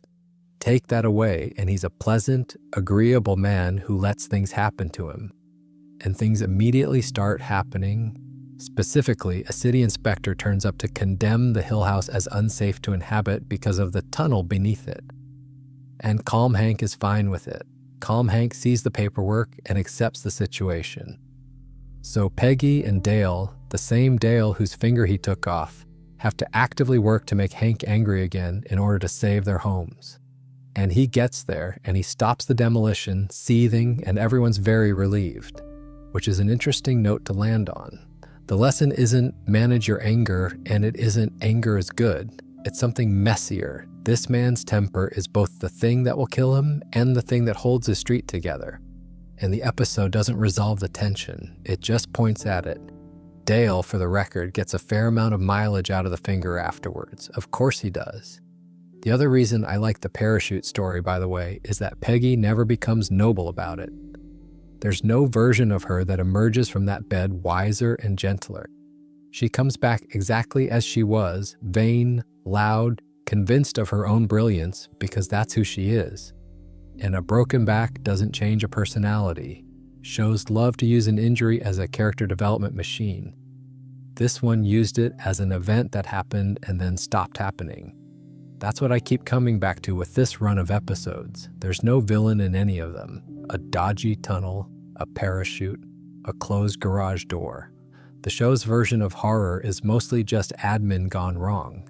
But now, let's talk a little about the times Arlen went properly strange. Because for a town this dull, it has an alarming number of cults in it. Here are the rules of the house. You don't eat protein, white rice only. You don't go to the toilet when you want to, you go when you're told. And mostly you're told no. You don't sleep through the night because they'll wake you up to shout at you. You don't speak to your family. You don't speak to your friends. If you're difficult, you get locked in a cupboard. And your name isn't your name anymore. Your name is Jane. Everyone's name is Jane. The name your parents gave you was just a thing they did to you without asking. And why should they get to decide who you are? Eventually, if you're good, you get put on a bus to a ranch where you'll make jam. That's Omega House, and it's in an episode of King of the Hill called Fun with Jane and Jane. Season 6, Episode 17, aired the 21st of April, 2002, written by Garland Testa. The guest cast includes Anna Faris and Tara Strong, which is a better lineup than the material has any right to. The way Luann gets in is the part that stayed with me. She goes to look at a normal sorority first, the shiny one, all money and confidence, and she doesn't fit, and she knows it within about 90 seconds. She tries to win them over by singing Lady Marmalade and gets every single word wrong, which is very funny and also unbearable. Then she's sitting on her own outside with a drink, having a rough evening, and a girl comes over and says she understands. That's it. That's the recruitment. Nobody's clever. Nobody's charismatic. They just found the person sitting alone and were nice to her at exactly the right moment. And then the show does something I thought was genuinely sharp. The girl who recruits Luann gets bundled into a van by two men and a woman as Luann walks through the door. Her real name's Lisa. Her family have been looking for her. She's not a recruiter with a plan. She's a girl who was recruited a while ago, doing to someone else exactly what was done to her. Peggy gets pulled in as well, and the mechanism there is different and honestly funnier. Peggy can't be broken down because Peggy has an unassailable opinion of herself. So they don't try. They just tell her she's brilliant constantly, and she is delighted to finally be among people with taste. Love bombing works on her in about 4 minutes flat. The cult doesn't have to lower her defenses because her defenses all point outward. The dialogue in this one is properly unpleasant when you actually listen to it. There's a line where one of the Janes tells Luann she has an independent streak that makes her very difficult to love. There's another where she's told flatly, I can assign you 10 friends for life or 0. It's up to you. And Luann, being Luann, is asked whether she likes it there and answers honestly, it's cold and they won't let her sleep and they locked her in a cupboard, but she's made a lot of new friends, so yes. It's played light. It's not played light enough to stop it landing. The way Hank fixes it is the reason I love this episode, because it's completely ridiculous and completely correct at the same time. Dale explains what Omega House actually is. Hank works out that his wife and his niece are in it, and his solution is to go and grill meat outside the building. That's the deprogramming. Steak, 75 pounds of it, which he'd bought for entirely unrelated reasons involving Buck Strickland's emus, which is a whole other plot we'll come back to later on. He fires up a grill on the pavement and the smell drags them out. And the thing is, it's not a joke solution. These women have been kept off protein and off sleep for weeks, specifically to make them pliable. Feeding them is genuinely the fastest route back to a functioning brain. Hank solves a cult by accident using the only skill he has, and he's right. Peggy's line coming out of it is one of the best things Kathy Najimy does in the whole run. My name is not Old Jane, my name is Peggy Hill. Which on paper is a woman stating her own name, and in context is a small resurrection.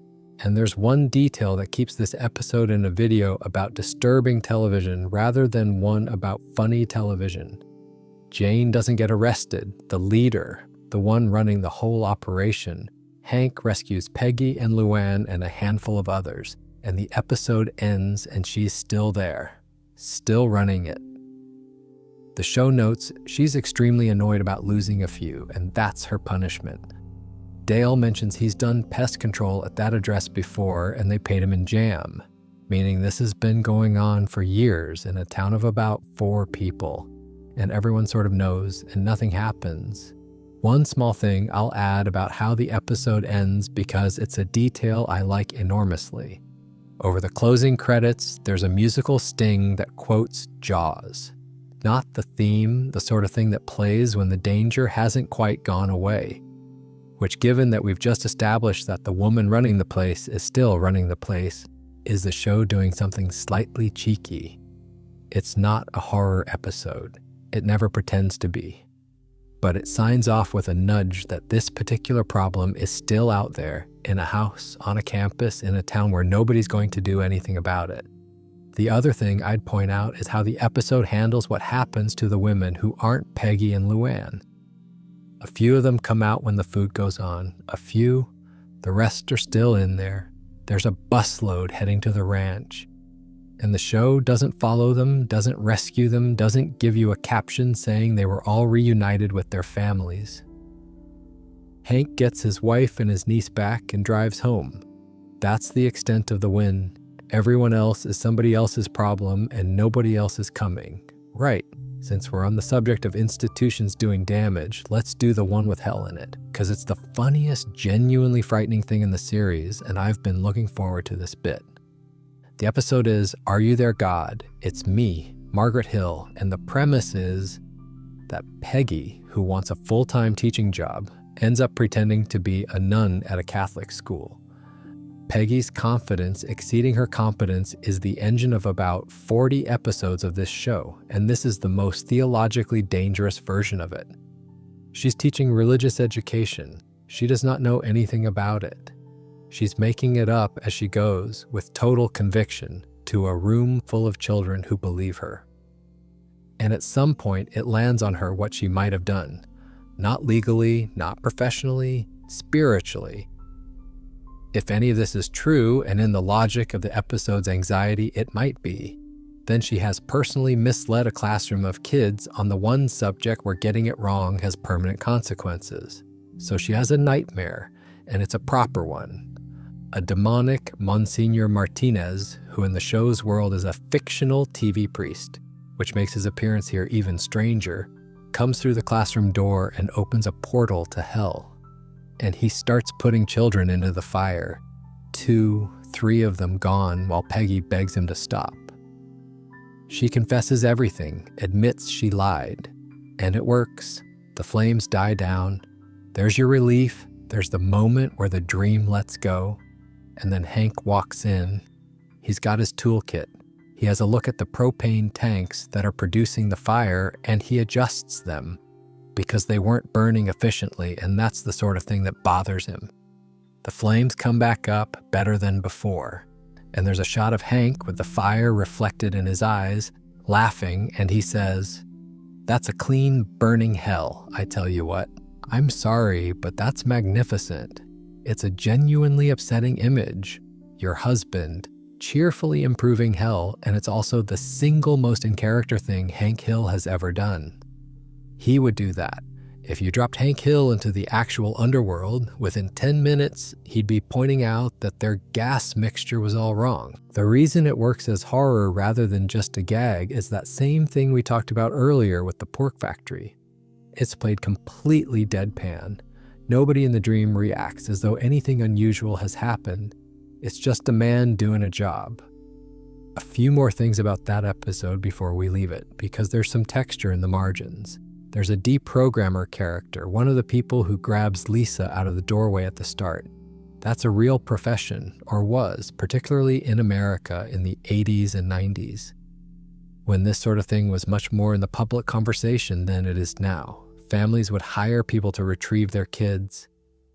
It was legally murky and often quite ugly, and it's a strange thing to see. Turn up, treated matter-of-factly, in a cartoon about a propane salesman. The show gives it about 4 seconds. A van, some people, a girl saying her name is Jane while they load her in. Then it moves on to a joke about emus. There's also a small line I love where the Janes insist defensively that they're not a cult, they're an organization that promotes love, which is word for word what Jane Teenstarish 2 says. That's the level of research somebody did on this. It's a throwaway gag, and it's also exactly correct. And Dale, who is, let's remember, a man who believes the government is watching him through the television, is the one who identifies what's actually happening. He's right. The conspiracy theorist is right, for once, entirely by accident, because he'd done a job at the address years ago and got paid in jam. It's a good gag, and it's also the only mechanism by which Hank could plausibly have found out, so it's doing real structural work. On the Peggy Nunn episode, one more thought, because I think the premise gets underrated. Peggy's defining quality is that she believes she is excellent at things she has not learned. She'll teach a subject she doesn't speak. She'll enter a competition she doesn't understand the rules of. It's the engine of a huge number of episodes, and it's usually played as farce, with the consequences confined to embarrassment. This one takes the same trait and asks what the stakes look like if the subject happens to be salvation. Not because the show has a position on whether any of it's true, it very carefully doesn't, but because Peggy thinks it might be. And that's enough to generate the nightmare. Her confidence has finally wandered into a room where being wrong might not be recoverable. That's a genuinely interesting thing to do with a running character trait 8 seasons in. Most shows would just keep doing the farce. One more general observation about Luann, since this is the second section she's been the victim in. The show puts her in danger a lot. Explosion, cult, pork magnate, and there are others. It happens often enough that you start to notice a pattern, and I don't think it's the writers being lazy about who to threaten. I think it's that she's the only character in the main cast without armor. Hank has competence. Peggy has an unshakable belief in herself. Dale has a whole alternative reality he can retreat into. Bobby has youth. Bill's already at the bottom, so there's nowhere further to push him. Luann has none of that. She's young, she's broke, she's got no family worth the name, apart from the 2 people who took her in, and her defining instinct is to trust whoever's in front of her. If you're a writer looking for someone in that ensemble to walk into a bad situation, she's the only plausible candidate.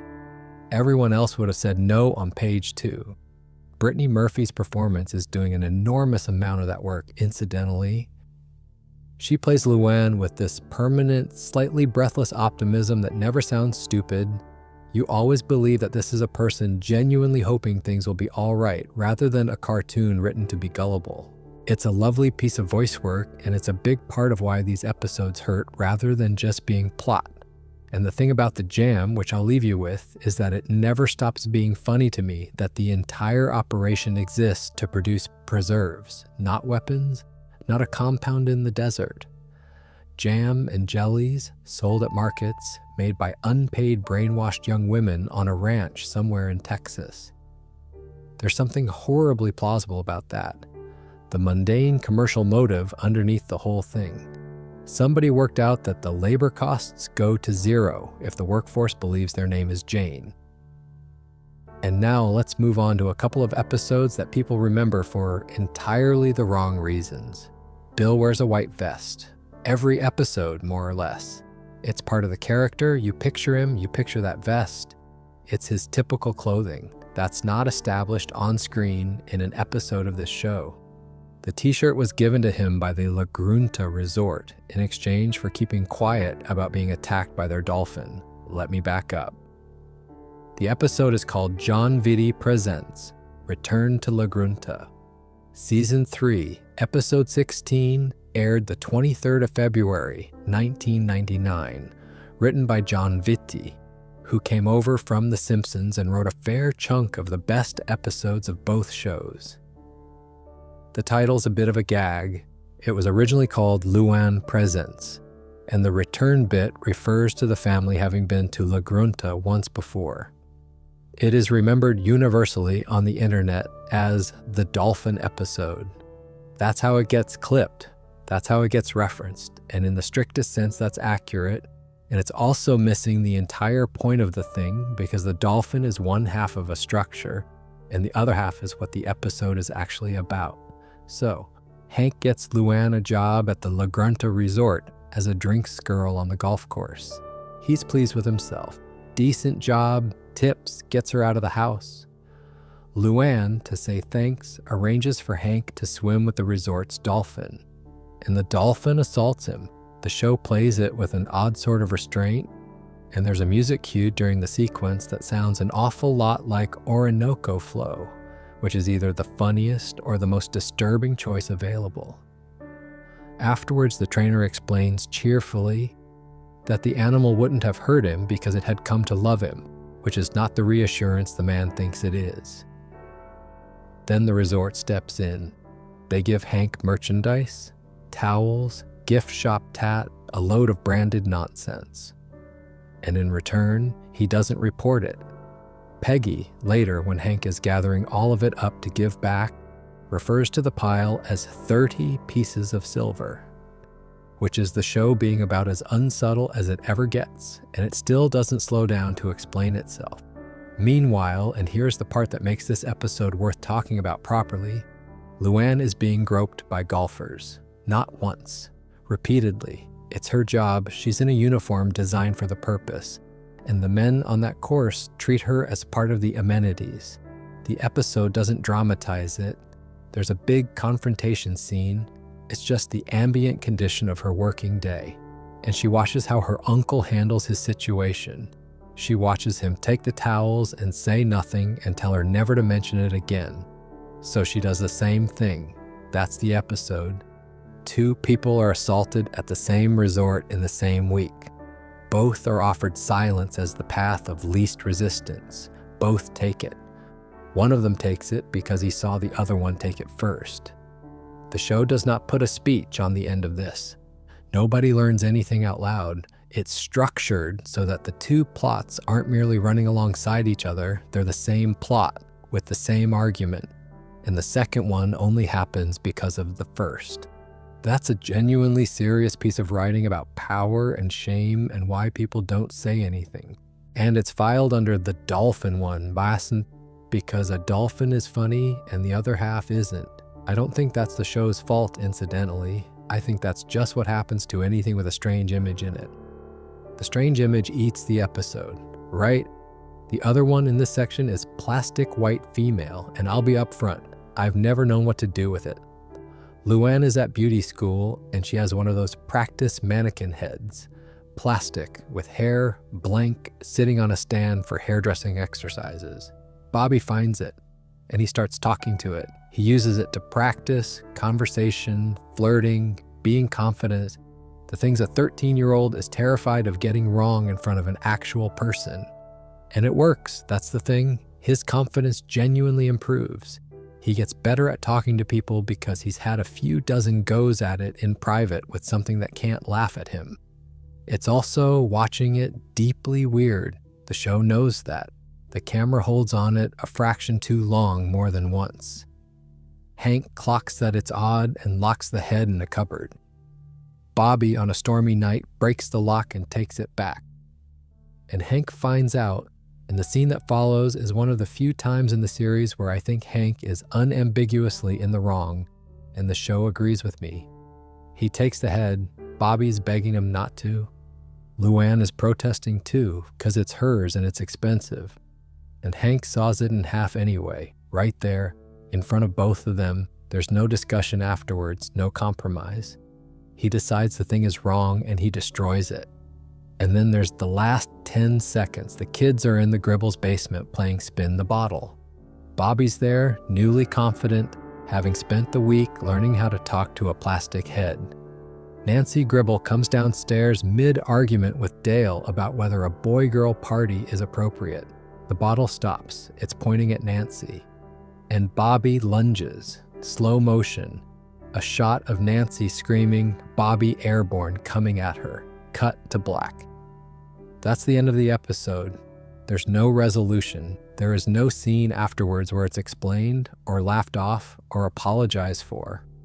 The show never returns to it. It just decides that's where the episode ends and puts the credits on. I've watched a lot of television and I still can't tell you what that ending is for. It's not funny exactly, though the timing is comic. It's not scary, though the slow motion is doing horror film work. It sits in this in-between space where the show has clearly gone, wouldn't it be strange if we stopped here, and then done it? I think that's why it's stuck around in people's heads. The unresolved ones always do. Your brain files things away neatly when they're finished and leaves the unfinished ones out on the side to trip over at 3 a.m. There's a coda to the dolphin business that I skipped over, and it's worth going back for because it's one of the rare occasions where Hank does something genuinely nasty. By the end of the episode, he's decided to give the merchandise back and say something, and there's a golfer, the one who's been the worst to Luann, and Hank ends up throwing him into the water, into the pool, the dolphin's pool. And it happens again, to him. Hank watches, and he doesn't help. That's the bit. It's not an accident he then feels bad about. It's a deliberate act of revenge, coldly executed, from a character whose entire moral system is built on not doing that sort of thing. There's no other episode where Hank Hill arranges for something like that to happen to another human being and then stands there. The trainer's earlier explanation, incidentally, gets quietly demolished by this. She'd told Hank the animal had grown fond of him specifically. It turns out that isn't the mechanism at all. It'll go for whoever's nearest. Which is bleaker and, biologically speaking, rather more accurate. I find the whole episode fascinating, and I don't think it's entirely successful, to be honest. Some of it is played for laughs in a way that hasn't aged brilliantly. But the ambition of it, running 2 assault plots in parallel and letting the resolution be that both people stay quiet, deserves better than being a reaction clip. It's also, I'd argue, the most quietly progressive thing the show ever did, and it did it by accident of structure rather than by making a speech. Because the argument the episode makes, that silence is contagious, that people learn from watching whether the person above them said anything, is exactly the argument that would be made much more loudly and much more publicly about 20 years later. The show got there in 1999 and then filed it under a joke about a dolphin. Back to the mannequin one for a second, because there's a layer to it I skipped. The reason Hank reacts the way he does isn't really that the head is creepy. It's that Bobby is getting better at something without him. Hank's whole relationship with his son is a long, slow negotiation about competence. Bobby is not good at the things Hank values, and Hank keeps trying to find a root in. And here's Bobby, visibly improving, becoming more confident, more socially able. And the thing responsible for it is a bald plastic head in a cupboard. That's why it gets sawn in half. Not because it's odd, because it worked and Hank didn't do it. I'm not sure the episode entirely knows that's what it's about, but it's in there. And on the ending, the lunge, the slow motion, the cut to black. The more I've sat with it, the more I've come around to thinking it's not a mistake. It's the logical conclusion of the whole episode. Bobby has spent a fortnight practicing on something that cannot say no, cannot react, cannot be surprised. He has learned confidence in a vacuum. And then he's put in a room with an actual person, and the confidence arrives without any of the judgment that's supposed to come with it, which is a genuinely uncomfortable idea about what practicing on an object teaches you, tucked into the last 10 seconds of a cartoon and then never touched again. Worth flagging who wrote the dolphin one, actually, because the writer's room on this show is a slightly absurd list. John Vitti came over from The Simpsons, where he'd written a fair few of the ones people consider untouchable. Greg Daniels, who co-created King of the Hill with Mike Judge, had also come from The Simpsons and would go on to make the American version of The Office and Parks and Recreation. Paul Lieberstein, who wrote the Bill Christmas episode, ended up running The Office for a while. Norm Hiscock had come out of Kids in the Hall and went on to Brooklyn Nine-Nine. So the reason these episodes keep having a solid structural spine under the strangeness isn't an accident. This was, for a period in the late 90s, one of the strongest rooms in American television, working on a show about a man who sells gas, and a lot of them went on to define the next 20 years of the sitcom. That's why the tone holds. When the show goes to a dark place, it goes there on purpose, and it knows how to get back. And on the resort itself, La Grunta is one of those recurring Arlen locations that's slightly too grand for the town, the sort of place where the local well-off go to feel briefly like they're somewhere else. The Hills had been there before in an earlier episode. It's meant to be a treat, which is part of the point. Both these things happen at the nice place, on a golf course, in a swimming pool, in the middle of an afternoon out. Since we're on the subject of things that got stuck in people's heads at 13, let's talk about Bobby's nightmares, because they're a different flavor to everything else in this video. A boy, a jar, and an ant. He's collected a queen from the garden. That's all it is at the start, a kid with an insect in a container, the most ordinary summer activity there is. He gets close enough to smell her, which you do, because you'd want a proper look. And then he does what she tells him. That's King of the Ant Hill, and the subplot in it is genuinely the strangest thing Bobby ever gets put through. The pheromones get into him, and after that he's not really making his own decisions. She wants sugar, so he fetches sugar. She talks, and he listens. The show doesn't explain the mechanism, doesn't have a scientist character turn up to say, "Ah yes, chemical signaling." It just presents a 13-year-old boy taking orders from an insect as a thing that is happening. Then she tells him to put her back on the lawn, and he doesn't want to. He's got attached in the way kids do, and he refuses. And she says something to him, the episode doesn't dwell on what, and he backs down immediately and does it. She goes back into the grass, and she gives an order to the colony. They come up over him. All of them completely covering him, and the show gives you a point-of-view shot from inside it. Ants running over his eyes, the screen full of them from behind his own eyelids. And he's begging Hank and Dale for help, but he can't move, because if he moves he gets stung, so he has to lie there absolutely still while it happens. That's a properly nasty piece of animation, and it's in an episode that's otherwise about a lawn dispute. What I notice about Bobby's dark episodes generally, and it took me a while to work this out, is that they're a completely different species of frightening to everything else we've talked about tonight. The cotton stuff, the bill stuff, the parachute, that's adult dread. That's the fear of consequences, of your life going wrong in a way you can't reverse. Bobby's episodes aren't about consequences at all. They're about being small and not in control, being held down, being told what to do by something bigger than you.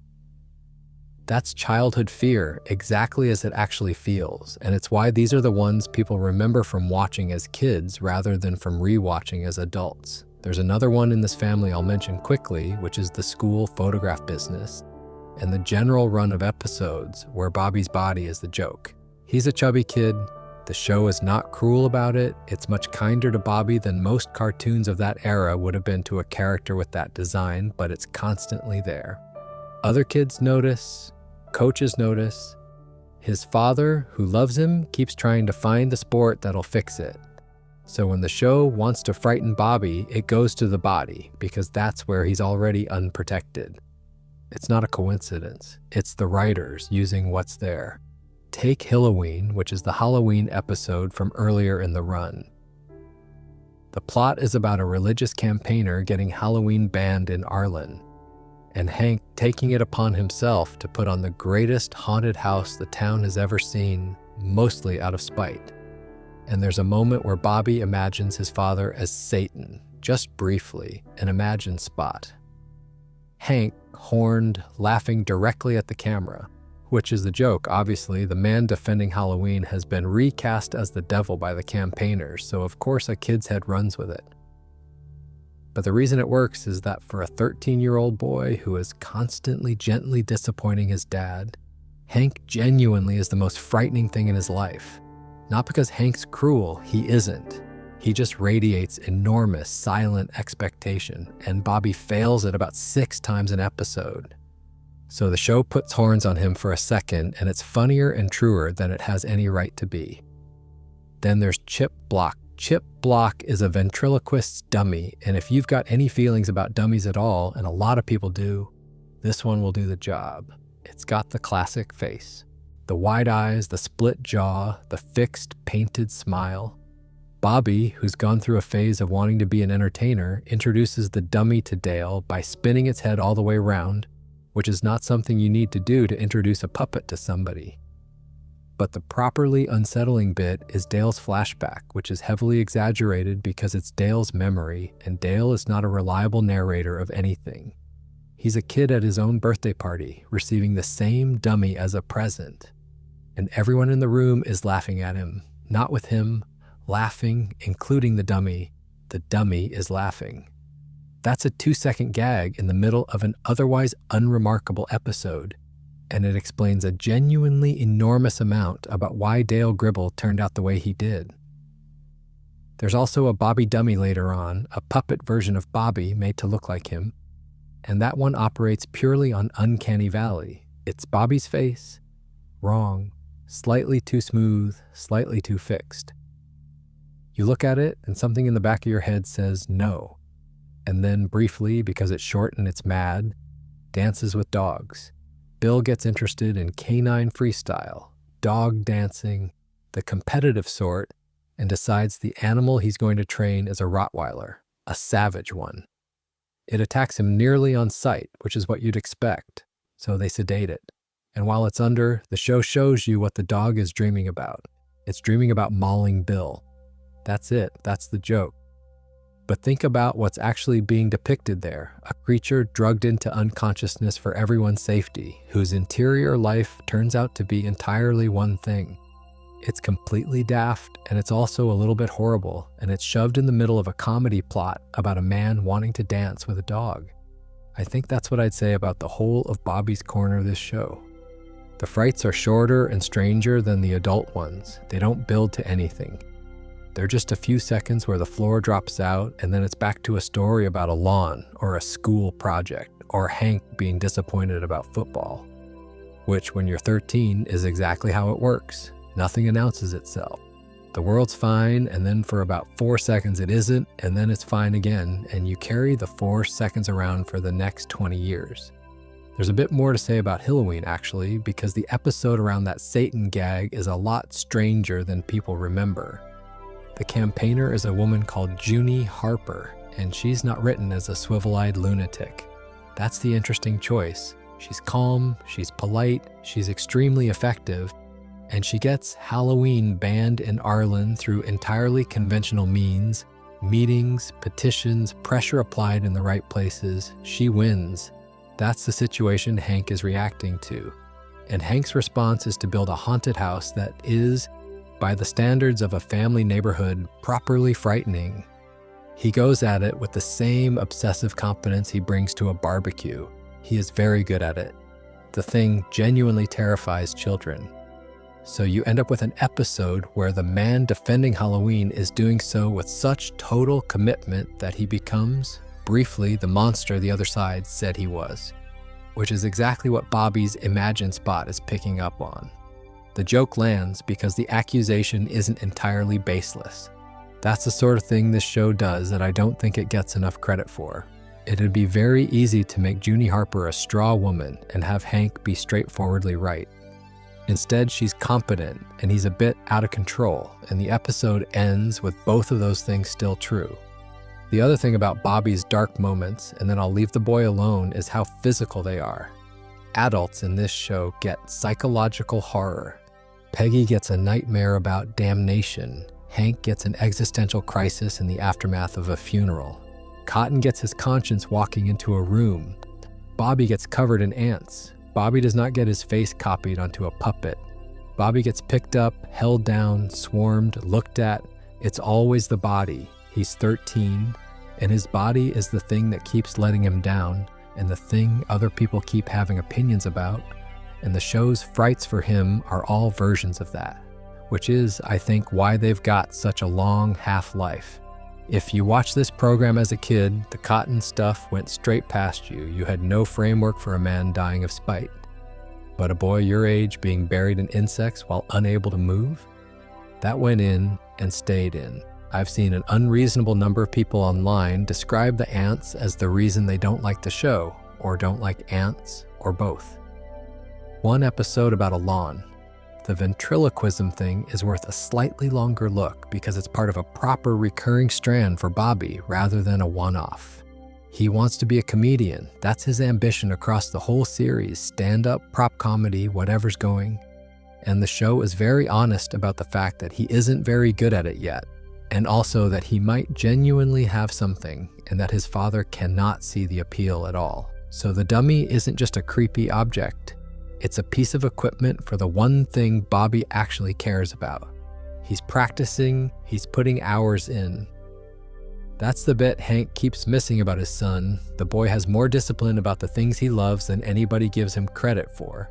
It's just that the things he loves are ventriloquism and improv and cooking rather than football, which makes the visual side of it funnier and sadder at once. A 13-year-old alone in a room, doing repetitions with a wooden object that has a fixed, painted smile, getting better. And there's a small, sad footnote to the ant business, which is that Bobby doesn't get any credit for it afterwards. He's been through something genuinely frightening, and the resolution of the episode is about the lawn and about Hank and Dale, and Bobby just sort of comes out of it and gets on with his day, which is, again, quite accurate about being 13. The thing that happened to you was the biggest event of your week, and the adults have moved on to a discussion about grass. One more of Bobby's, and it's the one I'd put alongside the ants. There's an episode where he gets hold of a snake, properly gets hold of one, in the house, in the way that a boy that age absolutely would, and the show is very good on the specific physics of holding something you're frightened of and can't put down. That's the whole sensation. Your hands are committed. Letting go is worse than holding on. It's not a horror scene by any definition. And it produced more genuine tension in me on a rewatch than several things in this video that involved actual deaths. And there's the general run of school material, which is its own quiet flavor of dread. Tom Landry Middle School is drawn as one of the most joyless buildings in television. Beige, strip-lit, enormous, full of corridors. Whenever the show wants Bobby to feel small, it just puts him in one of those corridors and lets the architecture do it. I keep saying the show doesn't reach for effects, and that's a good example of what I mean. Nobody lights the school ominously. It's simply drawn accurately, and an accurately drawn American middle school is a slightly frightening object, and the show trusts you to have been in one. The last thing I'd say about Bobby generally is that he's the character the series is kindest to, and he still gets the roughest sensory experiences in it. Many people in Arlen like Bobby. His father loves him and doesn't know how to say it. His mother is proud of him in a way that's mostly about herself. His friends are decent, and nothing genuinely terrible ever happens to his life. And yet, if you ranked every character by how many physically horrible minutes they spend on screen, he'd be near the top, covered in insects, held down, copied in wood, chased. It's not a punishment, and the show clearly doesn't think of it as one. It's just that he's 13, and being 13 means the world is constantly touching you without asking, which is a fairly bleak thing to have noticed about a cartoon at 1 in the morning, so let's move on. And that brings us on to the last proper section, which is the strange stuff, the bits of Arlen that don't quite behave. Picture a supermarket after hours, big one, the sort with a ceiling you can't quite see.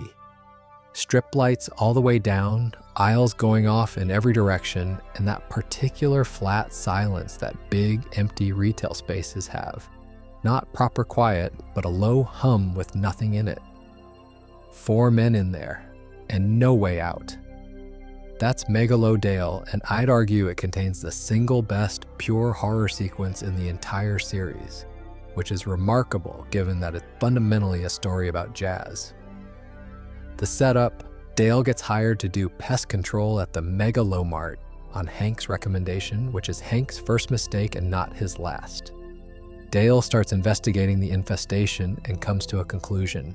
It's not rats, it's Chuck Mangione. Chuck Mangione, the real jazz flugelhorn player, is a recurring character in this show. He does the in-store adverts for the Mart. He's voiced by the actual Chuck Mangione, and it's one of the more inexplicable long-running bits in 90s television. Dale becomes convinced he's living in the store, so the lads go in at night to sort out the actual rat problem because Dale won't. And Hank gets fed up of arguing with him and gets on the phone to try and hire someone else to do the job properly.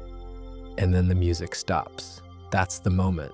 The in-store music, that background, nothing you don't notice until it's gone, cuts out.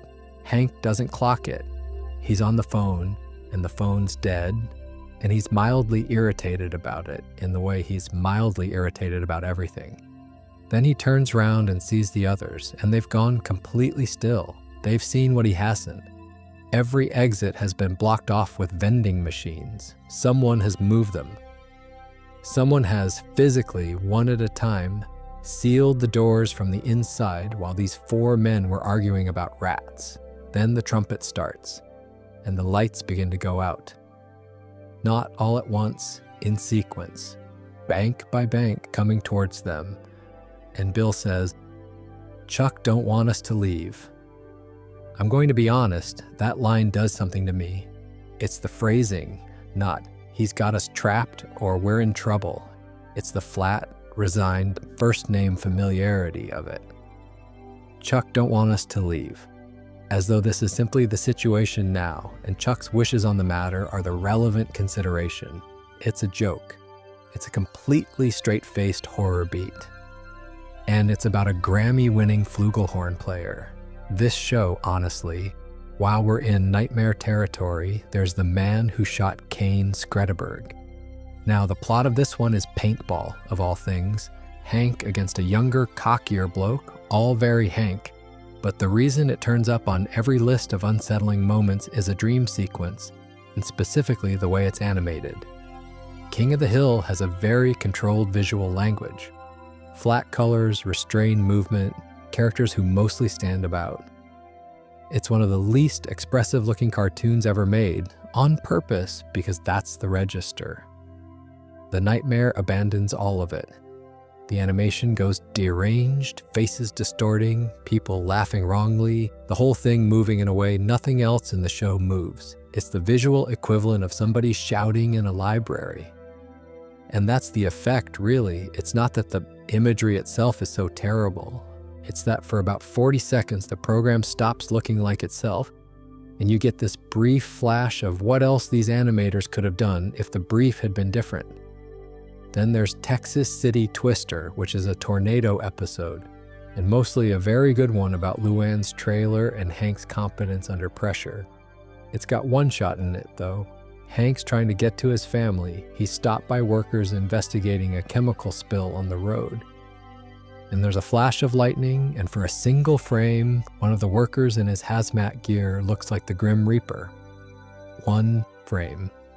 Never mentioned, never returned to. There were also apparently a couple of scenes cut from that episode featuring a religious fundamentalist shouting apocalyptic passages at the characters, who genuinely frightens Hank and Bill the second time he shows up. They didn't make it in, which is probably the right call, but I like knowing they existed. Somebody wrote a wandering doom prophet into a tornado episode, and someone else said, no, that's a bit much for a Sunday.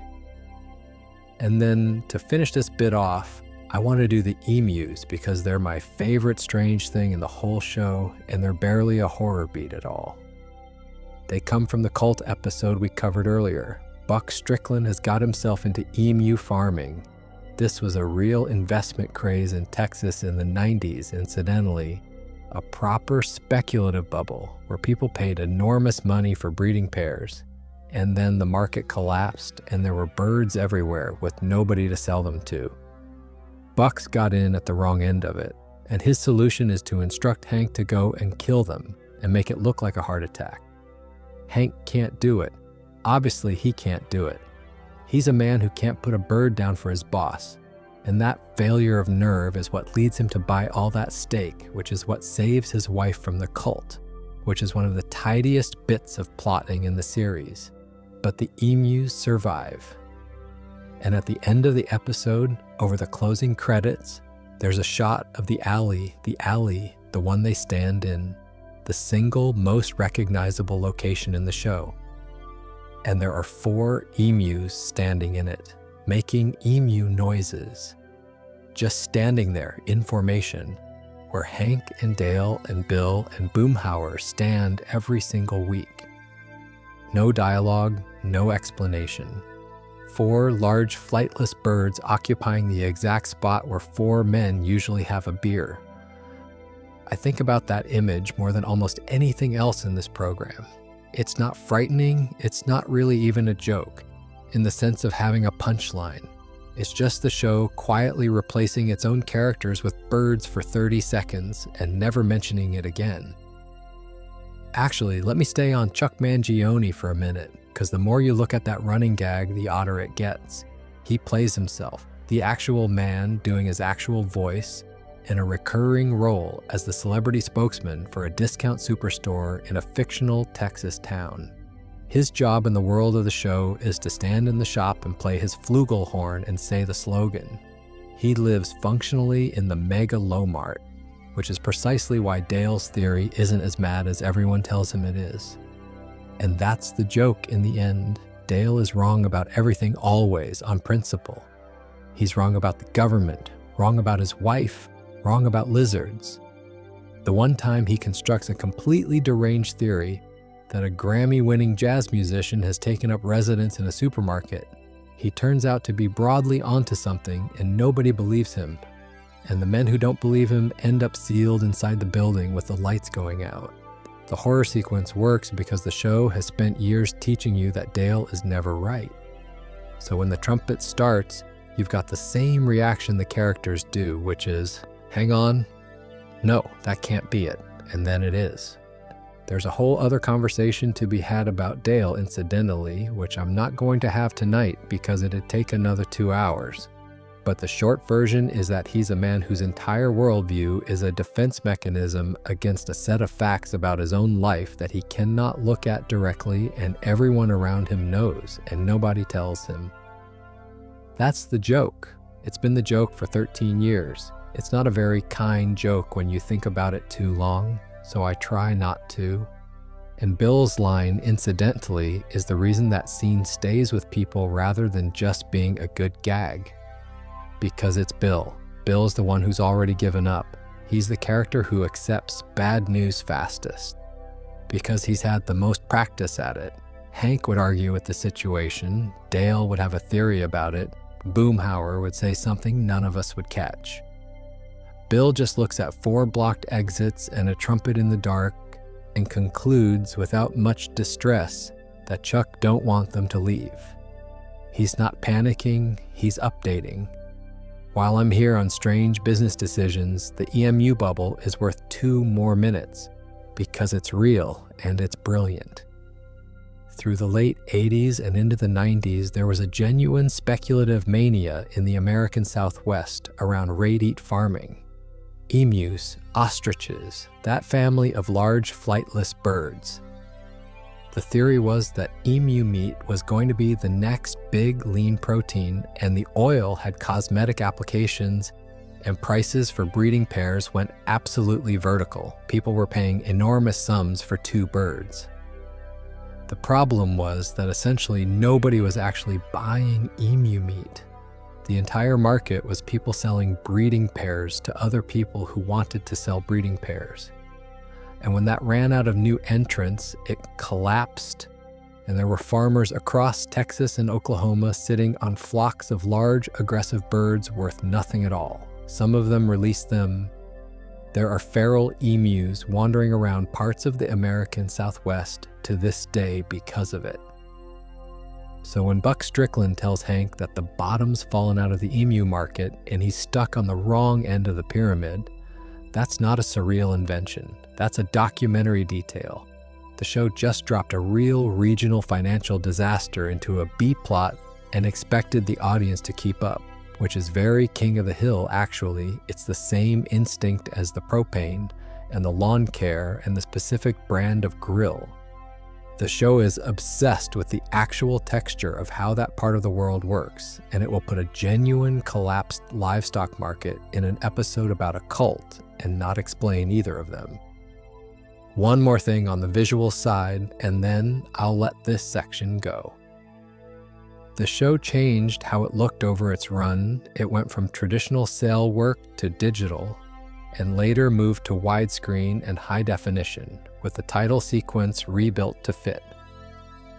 Watch a late episode next to an early one, and the difference is obvious once you know the lines are cleaner, the colors are flatter, everything's a bit more precise. And the odd effect of that is that the later strange moments land differently to the early ones. Early King of the Hill has a slight warmth to it, a bit of texture, the sort of softness you get from that era of animation. Late King of the Hill is crisp, clean, very slightly clinical, which means the surreal beats in the later seasons have this glassy quality that the early ones don't. Nothing's out of focus. There's nowhere for anything to hide. I don't think it was intentional, it's just what happened when the technology moved. But it does mean the show's uncanny moments got sharper edged as it went along, entirely by accident. And I'd add one more to the pile, briefly, because it belongs with the emus even though it isn't frightening at all. There are stretches of this show where the background of Arlen just does things. A neighbor's garden looks wrong for one shot. A shop that shouldn't be open is open. A crowd stands slightly too still. None of it is ever a plot point. Most of it is probably production shortcuts and reused assets, if I'm honest.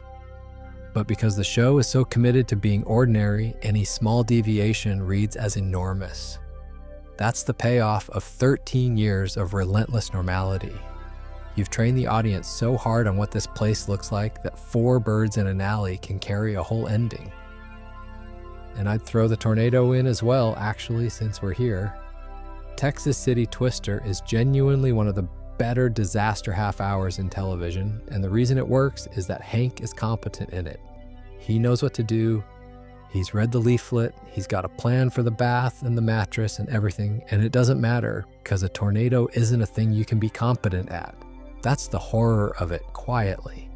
The most prepared man in Texas doing everything right, and the weather deciding independently. That's the Arlen Uncanny, I reckon, not devils or ghosts, just the ordinary furniture of the place going very slightly wrong while nobody comments. So back to the alley, the one with the 4 blokes in it, or occasionally the birds. I've been trying to work out, while putting all this together, why none of it ever felt like it belonged to a different show. A man goes into a sausage machine. A woman falls out of the sky. A father dies out of spite. And it's all still recognizably the same program as the one where Hank spends 20 minutes worrying about the correct way to mow a verge. I think it's just that it never raised its voice. That's the whole answer. Nothing in Arlen ever gets treated as more important than anything else. A headless pig on the lawn gets the same tone of voice as a disagreement about lawn care. And because the show refuses to tell you when to be alarmed, you end up being alarmed at odd times and in your own way hours later while you're doing something else.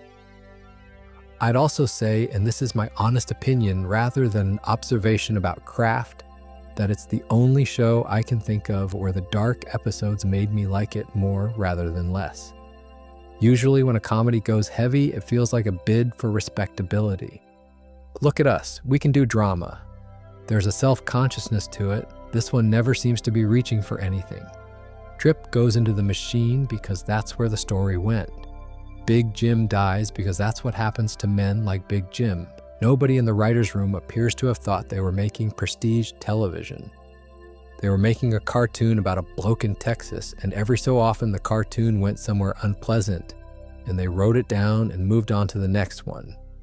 It's the same reason I keep coming back to this show generally, if I'm honest. It's the only one of that generation of Fox cartoons that seems to have no interest at all in being clever at you. There's no wink, there's no layer of irony sitting on top of everything, protecting it. It just says what's happening in the flattest possible voice and lets you decide how to feel, which is restful most of the time, and occasionally, about once a season, it is very much not. There's a lot left.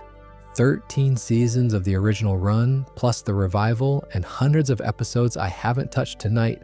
Half of Dale's entire deal, the Buck Strickland business, most of what happens to Lucky, the whole Peggy and the country music industry situation, which is not dark exactly, but is definitely something. I've got a list. It's longer than this video was, so there'll be another one of these at some point, probably a few, anyway. That's Arlen, sleep well.